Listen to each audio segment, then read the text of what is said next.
Golden अवसरहरू आयो भने तपाईँको उम्मेदवारी फिर्ता हुने सम्भावना रहन्छ कि रहँदैन? नेपाली काङ्ग्रेस अर्घाखाँचीको जिल्ला सभापति पदको उम्मेदवार यादव प्रसाद घिमिरे, घर पाँडेनी 5 अर्घाखाँची। म नेपाली काङ्ग्रेसको जिल्ला सभापति पदको उम्मेदवार किन? रूपान्तरण, हस्तान्तरण, परिवर्तन र काङ्ग्रेसको सङ्गठन सृजनशीलताको निम्ति मेरो उम्मेदवारी नेपाली काङ्ग्रेसलाई सशक्त पार्टीको रूपमा निर्माण गर्नको निम्ति नेपाली काङ्ग्रेसभित्रका आन्तरिक सङ्गठनहरूलाई वैचारिक बहसको केन्द्रबिन्दु बनाएर छलफल र अन्तर्संवाद मार्फत कार्यकर्ताहरूको बिचमा सृजनशीलता भर्न सक्ने र साङ्गठनिक गतिविधिलाई अगाडि लैजान सक्नको निम्ति मेरो उम्मेदवारी, सँगै नेपाली काङ्ग्रेसलाई जिल्ला स्थित रूपमा बलियो बनाएर नेपाली काङ्ग्रेसको इज्जत, शान र प्रतिष्ठालाई आम जनसमुदायको बिचमा सम्मानजनक ढङ्गले व्यवस्थापन गर्नको लागि। यसै गरी जस्तो तपाईँ एउटा प्रभावशाली नेता, लामो समय नेपाली काङ्ग्रेसको राजनीति गरिसक्नुभयो र तपाईँले अर्घाखाँचीको नेपाली काङ्ग्रेसको विकासका लागि, पार्टी विकासका लागि गरेका केही ऐतिहासिक पृष्ठभूमि छन्। म नेपाली काङ्ग्रेससँग सम्बद्ध सम्पूर्ण संस्थाहरूको साङ्गठनिक व्यवस्थापनको निम्ति सहयोगी रहेको छु। नेपाल विद्यार्थी सङ्घ, नेपाल महिला सङ्घ, नेपाल तरुण दल, नेपाल शिक्षक सङ्घ, नेपाल किसान सङ्घ, यस्तै हाम्रो नेपाली काङ्ग्रेससँग आबद्ध थुप्रै घटकहरू र संस्थाहरूलाई चुस्त, व्यवस्थित र गतिशील बनाएको बखत नेपाली काङ्ग्रेस सबल र सशक्त शक्ति केन्द्रको रूपमा उपस्थित हुन्छ भन्ने मेरो ठम्याइ छ। जस्तो यहाँनिर विगतले देखाइराखेको अब स्थानीय निकायको निर्वाचन अब दोस्रो चरणमा पनि हुने बेला भइसकेको छ र यसको तयारीमा पनि जुट्ने समय आइसकेको छ। यो विगतको नेपाली काङ्ग्रेसको अर्घाखाँचीमा 4वटा स्थानीय निकाय नेपाली काङ्ग्रेसले जितिसकेको र 2वटा स्थानीय निकाय नेपाली काङ्ग्रेसभन्दा बाहिर गएको थियो। आगामी निर्वाचनमा यो अर्घाखाँचीको समग्र जनप्रतिनिधि तय गर्ने क्रममा नेपाली काङ्ग्रेसको भूमिका, तपाईँ सभापति जित्यो भने 1, 2, 3 कसरी चाहिँ अगाडि बढ्ला? नेपाली काङ्ग्रेसका आम कार्यकर्ता र नेपाली काङ्ग्रेसका जुझारु क्रियाशील साथीहरू र नेपाली काङ्ग्रेसको संरचनाले स्थलगत रूपमै आफ्नो उम्मेदवार, आफ्नो नेता छान्न सक्ने किसिमको जुन एउटा अधिकार छ त्यसलाई हामीले सुनिश्चित बनाउँछौँ। आफ्नो नेता स्थानीय तहमा जनप्रतिनिधिको रूपमा, प्रदेश प्रतिनिधिको रूपमा र सङ्घीय प्रतिनिधिको रूपमा छनौट गर्नको निम्ति नेपाली काङ्ग्रेसका हाम्रा सम्पूर्ण क्रियाशील साथीहरूको सक्रिय सहभागितामा यसलाई प्रभावकारी ढङ्गले अगाडि लिएर गयौँ भने काङ्ग्रेसका सबै साथीहरूको चाहना र इच्छा, आकाङ्क्षाको आधारमा नेताहरूको छनौट हुन्छ, जसले काङ्ग्रेसका नेताहरूलाई जिल्लामा विजय तुल्याउनको निम्ति महत्त्वपूर्ण भूमिका निर्वाह गर्छ र हामी आम कार्यकर्ताहरूको साङ्गठनिक परिचालन र आम जनसमुदायको बिचमा काङ्ग्रेसका नेताहरूलाई विजय तुल्याउनको निम्ति अनुरोध गर्दै घर दैलो, गाउँ टोलसम्म पुगेर चाहिँ छलफल चलाउनेछौँ। त्यसले काङ्ग्रेस अर्घाखाँचीका सम्पूर्ण तहमा, स्थानीय तह, प्रदेश तह र सङ्घीय तहमा काङ्ग्रेसलाई विजय तुल्याउनको निम्ति सहयोग गर्नेछ। त्यसमा म चाहिँ अत्यन्त उत्कृष्ट पहलका साथ अगाडि बढ्नेछु। नेपाली काङ्ग्रेसको राजनीति अर्घाखाँचीमा बौद्धिक पक्षहरू अधिकतम हुनुहुन्छ। त्यसैमध्येबाट बौद्धिक पक्ष भन्दै गर्दा विद्यालयमा रहेको टिचरहरू म्याक्सिमम हुनुहुन्छ र त्यो म्याक्सिमम टिचरहरूलाई एउटा तपाईँले नै ऊर्जा उत्पादन गरिरहनु भएको छ र त्यो हुँदा हुँदै पनि यो अर्घाखाँचीमा यो 4-4जना उम्मेदवार सभापति पदको लागि नै उम्मेदवारीमा पुग्नुपर्ने यो बाध्यतात्मक परिस्थिति कसरी सिर्जना भयो? तपाईँ एउटा बौद्धिक पक्षको विद्यार्थी अथवा शिक्षक पनि हो नि। नेपाली काङ्ग्रेस राजनीतिको निम्ति महत्त्वपूर्ण केन्द्र हो। अर्घाखाँचीको सन्दर्भमा नेतृत्व सम्हाल्न सक्ने थुप्रै महत्त्वपूर्ण साथीहरू हुनुहुन्छ। सभापति पदको निम्ति आकाङ्क्षा राखेर सभापतिको जिम्मेवारी निर्वाह गर्नको निम्ति हामी 4जना साथीहरूभन्दा अरू बाँकी चाहिँ थुप्रै सङ्ख्यामा साथीहरू पनि हुनुहुन्छ। इच्छा र चाहनाको आधारमा जिम्मेवारीलाई महत्त्वपूर्ण ढङ्गले अगाडि बढाउँ भन्ने उद्देश्यका साथ साथीहरू रहनु भने चाहिँ सबभन्दा राम्रो पक्ष हो। एकजना मान्छे अरू चाहिँ प्रतिस्पर्धाको प्रकृतिमा नरहेको अवस्थामा नेतृत्व विकास भएको मानिँदैन। कुनै पनि साथी कुनै पनि जिम्मेवारीमा रहिरहनको निम्ति सफल ढङ्गले अगाडि बढ्न सक्ने प्रकृतिमा यहाँको नेतृत्व विकासको क्रम अत्यन्त राम्रो छ, सान्दर्भिक छ र उपयुक्त छ। के छ तपाईँलाई कस्तो लाग्छ? अब केही दिन मात्र बाँकी रह्यो, आयो 4 गते, हजुर अब 9 गते त निर्वाचनै हो भनेपछि अबको 5 दिनमा के उम्मेदवारी फिर्ता हुने क्रम पनि चल्ला अन्तिममा निर्वाचनभित्र 2-3 जना जानुपर्ने अथवा 2 जना अथवा एकैजना सहमति हुन सक्ने सम्भावना केही छ? गाउँपालिकाको निर्वाचन र नगरपालिकाको निर्वाचन 9 गते हुन्छ र प्रदेशको तहको निम्ति छानिने प्रदेश प्रतिनिधि र प्रदेश कार्य समितिको निर्वाचनसँग सम्बन्धित काम 12 गते हुन्छ र जिल्ला अधिवेशन जिल्ला कार्य समितिको छनौट र सङ्घीय महाधिवेशन प्रतिनिधि छनौटको निम्ति 15 गते हुन्छ।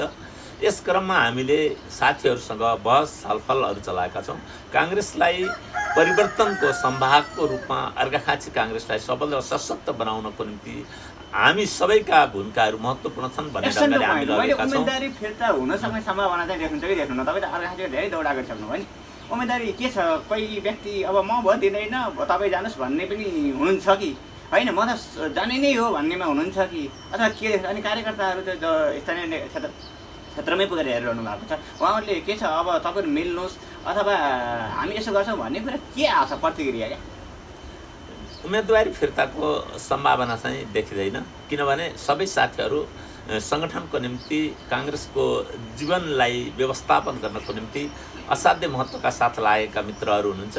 त्यसैले आम साथीहरू जो काङ्ग्रेसको संस्था निर्माण र व्यवस्थापनको निम्ति र काङ्ग्रेसलाई आम जनताको पार्टीको रूपमा स्थापित गर्नको निम्ति लाग्नु भएको छ, उहाँहरूले क्षमताको आधारमा बौद्धिकताको आधारमा साङ्गठनिक क्रियाशीलताको आधारमा छनौट गर्ने कुरा महत्त्वपूर्ण रहने भएकै कारण भनेपछि उम्मेदवारी फिर्ता कसैको हुँदैन। अनि यो कार्यकर्ताहरूले अथवा जो तपाईँहरूका भोटरहरू हुनुहुन्छ उहाँहरूले के भन्नुहुन्छ? मिल्नुहोस् भन्ने कुरामा त अधिकतम जानुभयो होला नि। अनि उहाँलाई के जवाब दिनुभएको तपाईँहरू? मिल्नुहोस् भन्ने कुरा सर्वसम्मत ढङ्गले एउटा आउने विषय हो। सर्वसम्मत भनेको छनौट पद्धतिको निम्ति कार्यकर्ताकै बिचमा पनि राम्रो विषय मानिरहेको अवस्था देखिँदैन। हामीले हाम्रो नेतामध्ये उसको क्रियाशीलता कस्तो छ, उसको सङ्गठनप्रतिको लगाव कस्तो छ, अनि गएर कसले काङ्ग्रेसको सङ्गठनलाई जिल्लाको सन्दर्भमा व्यवस्थित गर्नको निम्ति प्रयत्न गर्छ, त्यसलाई उहाँहरूले तुलना गर्नुहुन्छ, उहाँहरूले विश्लेषण गर्नुहुन्छ। बाँकी दिनहरूमा समेत नेपाली काङ्ग्रेसको जिल्ला सभापतिको निम्ति वा नेपाली काङ्ग्रेसका जिल्ला कार्य समितिका विभिन्न पदको निम्ति उहाँहरूलाई छनौट गर्न, अध्ययन गर्न र मत प्रदान गर्नको निम्ति अवसर रहेको कारण सर्वसम्मत रूपमा निश्चित कार्यदल निर्माण गरेर गठन गरिने प्रक्रियाभन्दा हामीले बुद्धि विवेक र क्षमताको आधारमा साथीहरू छनौट गर्ने कुरा राम्रो हो भन्ने कुरा आम कार्यकर्ताको बिचमा छ। त्यसैले कार्यकर्ताहरूलाई हामीले सबै तहका सबै प्रकृतिका नेताहरूको इच्छा आकाङ्क्षा र चाहनाको आधारमा छनौट गर्ने अवसर दिनुपर्छ। त्यसैले निर्वाचन सर्वसम्मत ढङ्गले गरिने कार्यप्रणाली भन्दा उत्कृष्ट हो र त्यसले कार्यकर्ताहरूलाई निश्चित रूपमा अगाडि बढ्न र थप क्रियाशील हुनको निम्ति मद्दत पुर्याउँछ। जस्तो म तपाईँसँग टोकिन पाएँ कि तपाईँ शिक्षकहरूसँग पनि राम्रोसँग कनेक्टिभिटी भएको, आफै शिक्षण पेसालाई अँगाल्नु भएको र बौद्धिकताको आधारमा गाउँमा रहने व्यक्तिहरू मध्येबाट सबैभन्दा उत्कृष्ट क्षेत्रमा लिने नै हामीले शिक्षक नै हो र तपाईँको यति लामो समय चाहिँ शिक्षण पेसामै बिताउनु भयो। अब रिटायर हुने बेलामा राजनीतिक एजेन्डा अगाडि बढाएर अब स्थापित हुने तयारी गर्नुभएको हो कि कसो? राजनीतिक यात्रा अविच्छिन्न रूपमा मेरो बाल्यकालदेखि नै नेपाल विद्यार्थी सङ्घ हुँदै यहाँसम्म आइरहँदा राजनीतिका महत्त्वपूर्ण पाटोमा जिम्मेवारी लिने क्रममा चाहिँ रहिरहेको अवस्था हो। अनि सेवानिवृत्ति हुनको निम्ति मलाई 7-8 वर्ष पछि कुर्नै पर्ने हुन्थ्यो। यो बाँकी समय परिवर्तनको निम्ति पनि अर्थपूर्ण ढङ्गले व्यवस्थापन हुन्छ। अहिले पनि नेपालको राष्ट्रिय राजनीतिमा हेऱ्यो भने महत्त्वपूर्ण भूमिका निर्वाह गर्नको निम्ति ज्ञान, क्षमता, विवेक, क्रियाशीलता र सक्रियताको आधारमा 70 वर्षभन्दा माथिका नेताहरू हुनुहुन्छ। उहाँहरूले सशक्त युवा पङ्क्तिहरूलाई समेत मूल प्रवाहमा लगेर हिँडाउनु भएको छ भने मसँग समकक्षी सबै साथीहरू एउटै उमेर समूहका करिब छौँ। त्यसैले युवा वर्गको नेतृत्व व्यवस्थापनको निम्ति, त्यसपछि गएर अगुवा नेतृत्वहरूलाई सम्मान र व्यवस्थापन गर्नको निम्ति, पदीय जिम्मेवारीको सन्तुलनको निम्ति मेरो भूमिका सेवानिवृत्त प्रकृतिकै छैन। भनेपछि तपाईँ शिक्षण पेसा छोडेर रिटायर लाइफलाई चाहिँ राजनीतिमा ल्याउँछु पर्छ भन्ने भन्दा पनि अब म निरन्तर थिएँ, यसलाई निरन्तरता दिन्छु र नेपाली काङ्ग्रेसको राजनीतिमै मैले चाहिँ जीवन समर्पण गर्नलाई तयार छु भन्न खोज्नु भएको हो। नेपाली काङ्ग्रेसका भातृ संस्था, शुभेच्छुक संस्था र चाहिँ पार्टीकै महत्त्वपूर्ण ठाउँ र भूमिकामा रहेर जिम्मेवारी निर्वाह गरिरहँदा मलाई निरन्तरताकै कुरा चाहिँ पार्टी सङ्गठनको सन्दर्भमा छ। म पेसा परिवर्तन भन्ने कुरा स्वाभाविक र सामान्य विषय मात्रै भएको मैले लिएको छु र राजनीति मेरो मूल मार्ग हो र राजनीतिक यात्रामा काङ्ग्रेसलाई जीवन्त तुल्याउनको निम्ति मेरो प्रयत्न चाहिँ निरन्तर रहन्छ। तपाईँको थोरै टेक्टिकमै दिनु होला, हामी अन्त्यतिर पनि छौँ। तपाईँको राजनीतिक सुरुवात कहाँबाट भएको थियो र यहाँसम्म आउनु पर्दाका सफलताका आधारहरू चाहिँ के थिए? मेरो बुवा नेपाली काङ्ग्रेसको यात्रामा अविच्छिन्न रूपमा लागिरहनु भएको र म बाल्य अवस्थामै छँदा बहुदलीय व्यवस्थाको पक्षमा र नेपाली काङ्ग्रेसको हितमा निरन्तर कुरा गर्नुहुन्थ्यो, जसबाट म चाहिँ प्रभावित रहेँ। विद्यालयको सन्दर्भमा धेरै पुस्तक रचनाहरू नेपाली काङ्ग्रेस र नेपाल विद्यार्थीसँग सम्बद्ध रचनाहरू चाहिँ अध्ययन गरेँ। मुलुकको सबभन्दा ठुलो लोकतान्त्रिक पार्टी र प्रजातन्त्रसँग आबद्ध रहेर आम जनताहरूका पढ्ने, लेख्ने, बोल्ने र मौलिक अधिकारको सुनिश्चितता गर्ने शक्ति केन्द्र भनेकै नेपाली काङ्ग्रेस हो।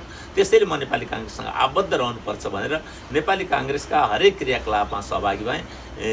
म बाल्य अवस्थादेखि नै भनौँ करिब चाहिँ 6-7 कक्षा पढ्दादेखि नै काङ्ग्रेस प्रजातान्त्रिक पार्टी हो। नेपाली काङ्ग्रेसले मुलुकमा राणा शासनको अन्त्य गरायो र पञ्चायतको अन्त्यको निम्ति नेपाली काङ्ग्रेसका नेताहरू विश्वप्रसाद कोइराला, सुब्रत शमशेर, गणेशमान सिंह, कृष्णप्रसाद भट्टराई, गिरिजाप्रसाद कोइराला सहितका नेताहरूले निर्वाह गरेको भूमिकाको संक्षिप्त जीवनी र चिनारीको बारेमा अध्ययन गर्ने अवसर प्राप्त गर्ने। एक्सन टु पोइन्ट यहाँनिर आउनु खोजेको कुरा, कारण तपाईँलाई नेपाली काङ्ग्रेसकै राजनीति गर्नुपर्छ भनेर कति बेला दिमागमा छिर्यो अथवा कुन चिजले प्रभाव पारेर चाहिँ तपाईँ पार्टीमा आउनुभयो? राणा शासनको अन्त्यको निम्ति नेपाली काङ्ग्रेसले निर्वाह गरेको भूमिका र प्रजातन्त्रको निम्ति गरेको उसको अभ्यास र प्रयत्नले मुलुकको राजनीतिमा सबभन्दा महत्त्वपूर्ण भूमिका निर्वाह गर्ने राजनीतिक शक्ति भनेकै नेपाली काङ्ग्रेस हो। राष्ट्रियता, लोकतन्त्र, समाजवादप्रति निष्ठाका साथ लाग्ने, देश र विदेशमा समेत नेपाली काङ्ग्रेसका नेताहरूले प्रजातन्त्रको निम्ति निर्वाह गरेको भूमिका मेरो मानसपटलमा नेपाली काङ्ग्रेसको यात्रामा अगाडि बढ्नको निम्ति विषय बन्यो। खास विषय चाहिँ त्यही थियो। अनि प्रारम्भिक साधारण सदस्यदेखि लिएर अहिलेसम्म पुग्दै गर्दा तपाईँका त्यो सफलताका पाटाहरूमा साथ दिने व्यक्तित्वहरू चाहिँ को हो? नेपाली काङ्ग्रेसका आम कार्यकर्ताहरू, नेपाली काङ्ग्रेसका क्रियाशील कार्यकर्ताहरू र जिल्लास्थित समस्त नेताहरू मेरा प्रेरणाका सूत्रहरू हुनुहुन्छ र राष्ट्रिय राजनीतिमा महत्त्वपूर्ण भूमिका राख्ने व्यक्तिहरूको जीवनी र उहाँहरूले गरेका प्रयत्नहरू समेत मेरा अध्ययनका विषय बने, जसले मलाई नेपाली काङ्ग्रेसको मूल मार्गमा अविचलन भई निर्धक्कसँग सदैव हिँड्नको निम्ति चाहिँ प्रेरणा बन्यो।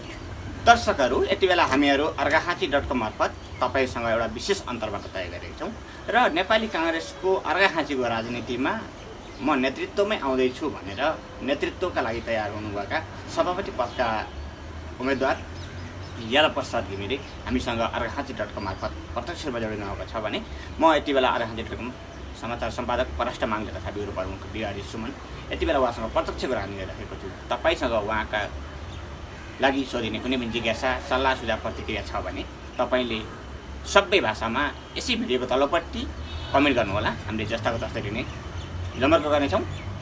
अब हामी अन्त्यतिर छौँ। यो अर्घाखाँचीमा तपाईँले अधिवेशनमा म सभापति जित्छु नै भन्ने आधार केही तय गर्नुभएको होला।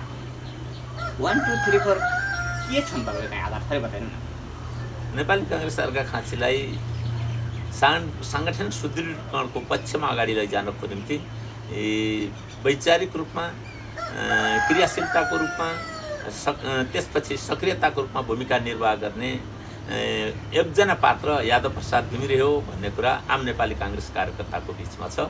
नेपाली काङ्ग्रेसका कार्यकर्ताहरूले यादव प्रसाद घिमिरेको छनौट सभापति पदको रूपमा गऱ्यौँ भने निरन्तर रूपमा काङ्ग्रेसको साङ्गठनिक सुदृढीकरणको यात्रामा र काङ्ग्रेसका आबद्ध संस्थाहरूलाई व्यवस्थित गर्ने मानेमा अत्यन्त राम्रो ढङ्गबाट लाग्न सक्छ। समन्वयकारी व्यवस्थापनमा कुनै पनि साथीहरूको बिचमा असमझदारी, असमञ्जस्यता रहन दिँदैन र एकाकार पारेर लिएर जाने क्रममा उसको भूमिका प्रमुख छ भन्ने कुरा राम्रोसँग बुझ्नु भएको छ। त्यसैले यस जिल्लाका समस्त नेतृत्व दायी भूमिका निर्वाह गर्ने साथीहरूको साथ सहयोग र समर्थनमा मेरो उम्मेदवारी बलियो छ र मलाई सभापति पदमा विजय तुल्याउनको निम्ति उहाँहरू विधि पद्धति र प्रक्रिया पर्खिरहनु भएको छ भन्ने कुरामा म विश्वस्त छु। तपाईँलाई कहिलेकाहीँ एउटा यस्तो गोल्डन अपर्च्युनिटी आउने गर्छ क्या, त्यो हामी चाहेका थियौँ ट्याक्सीमा जानलाई तयार भयो प्राइभेट कार अथवा फ्लाइट टिकट।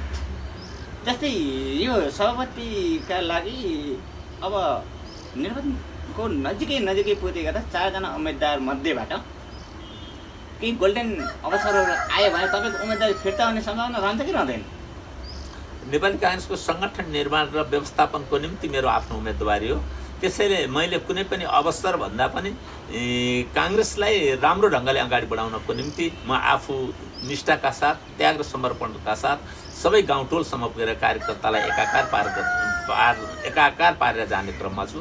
त्यसैले मेरो उम्मेदवारी कुनै किसिमको पद, कुनै किसिमको विषय र केही अगाडि बढ्ने क्रममा आउने सम्भावना चुनौती सबै त्यसले पनि डिस्टर्ब गर्दैन। यानि कि अर्थमा तपाईँको उम्मेदवारी निर्वाचनमा पराजित हुनुलाई स्वीकार्ने कुरा आफ्नो ठाउँमा छँदैछ, उम्मेदवारी फिर्ता चाहिँ तपाईँको हुँदैन। म निर्वाचनमा निर्वाध रूपमा चाहिँ साथीहरूको बिचमा आफूलाई प्रस्तुत गर्छु र साथीहरूले सहमतिलाई बल जप्ती निर्वाचनको रूपमा लिनुहुन्छ र प्रजातान्त्रिक निर्वाचनको सन्दर्भमा आफूले मतदान गर्ने र आफूले चाहेको उम्मेदवार छनौट गर्ने प्रकृति सबभन्दा पहिलो हो र उत्तम हो भन्ने आम कार्यकर्ताहरूको धारणा छ। त्यसलाई व्यवस्थापन गर्नको निम्ति नेपाली काङ्ग्रेसले छनौट प्रणालीलाई व्यवस्थापन गर्न निर्वाचन समितिहरू गठन गरेको छ। हरेक ठाउँमा हामीले त्यही पद्धतिको आधारमा प्रक्रिया पुरा गर्दै आएका छौँ। त्यसैले मेरो उम्मेदवारी निश्चित रूपमा सभापति पदमा आम साथीहरूको चाहनामा छनौट गर्नको निम्ति प्रस्तुत भएको छ। कुनै पनि हालतमा यादव प्रसाद घिमिरे जिल्ला सभापतिभन्दा माथि पनि जाँदैन र तल पनि बस्दैन, जिल्ला सभापतिकै लाग्छ भन्ने कुरामा हामी चाहिँ आम दर्शकलाई स्पष्ट गर्न सक्छौँ।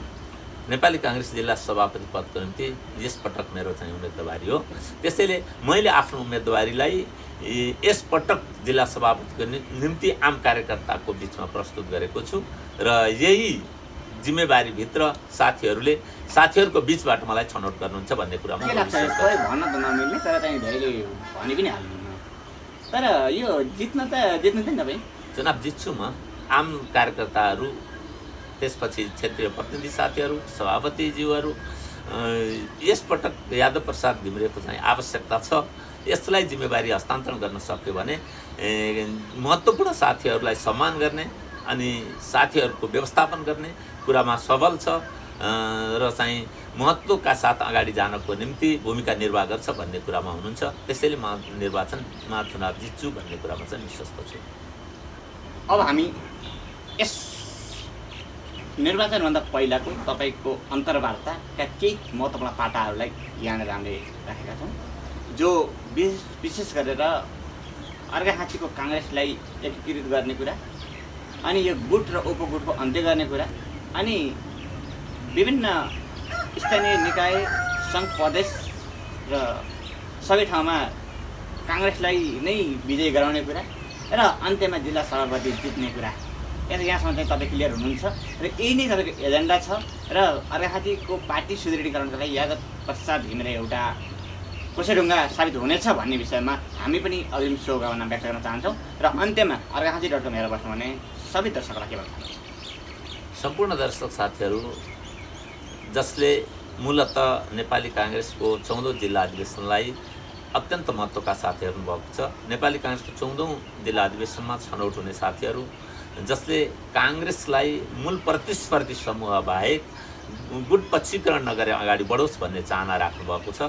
त्यस यात्रामा म कुनै पनि राजनैतिक शक्ति केन्द्रलाई समन्वय गर्ने र काङ्ग्रेसलाई गुटरहित तवरबाट व्यवस्थापन गर्ने यात्रामा अगाडि बढ्नेछु र नेपाली काङ्ग्रेसलाई सबै समुदायको तर्फबाट भरोसाको केन्द्र बनाउनको निम्ति आम साथीहरू र आम कार्यकर्ताहरू र नेपाली काङ्ग्रेसका जिम्मेवार नेताहरूको सल्लाह र परामर्शमा चाहिँ अगाडि बढ्नेछु र यहाँहरूले मेरा विचार र भनाइहरूलाई आम समुदायको बिचमा र काङ्ग्रेसजनहरूको बिचमा समेत पुर्याउनको निम्ति महत्त्वपूर्ण भूमिका निर्वाह गर्नुभएकोले अर्घाखाँची.com भाइ डिलिराजलाई समेत म हार्दिक धन्यवाद र आभार व्यक्त गर्न चाहन्छु। धन्यवाद। उहाँ हुनुहुन्थ्यो यादव प्रसाद घिमिरे, जो अर्घाखाँची जिल्लाको लागि 14औं महाधिवेशनमा जिल्ला सभापतिको उम्मेदवारी घोषणा गर्नुभएको छ र उहाँलाई हामी अग्रिम शुभकामना व्यक्त गर्दै उहाँले अहिले गरेका प्रतिबद्धता निर्वाचन पछाडि पनि पुरा भए या नभए फलोअप गर्ने र त्यसभन्दा पछाडि फेरि पनि हामीले अर्को अन्तर्वार्तामा ल्याउने प्रतिबद्धता पनि हामी यहाँनिर व्यक्त गर्न चाहन्छौँ।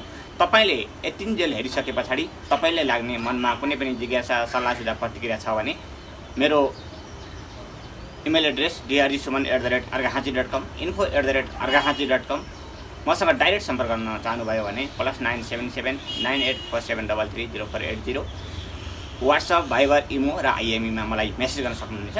सबै भाषामा दिएको कमेन्ट जस्ताको तस्तै उहाँसँग प्रश्नको उत्तर निर्वाचनभन्दा पहिला पनि हामीले लिने जमर्को गर्नेछौँ र तपाईँले यस भिडियोलाई युट्युब, फेसबुक र टिकटकमा पनि प्रत्यक्ष रूपमा हेर्न सक्नुहुन्छ र तपाईँले दिएको सल्लाह सुझाव पक्कै पनि मनन गरिनेछ। र यतिन्जेल मलाई argahanchi.com को लन्डन स्थित डेस्कबाट रमेश थापा, काठमाडौँ डेस्कबाट दीपक भुसाल, सन्निहित डेस्कबाट बसन्त खड्का, सन्तोष केसी र मेसिङ केसी र मसँग प्रत्यक्ष प्राविधिकमा रहेर चन्द्रमणि भट्टराईले सहयोग गर्नुभयो र यतिन्जेलको बहसमा प्रत्यक्ष समय र सल्लाह सबै दिएर आफ्नो भनाइ समेत राख्नुभयो यादव प्रसाद हिमेललाई पनि धन्यवाद व्यक्त गर्दै म argahanchi.com समाचार सम्पादक परराष्ट्र मामिला तथा ब्युरो DRG सुमन पनि यस अन्तर्वार्ताबाट ओजेल पर्न चाहन्छु। नमस्ते।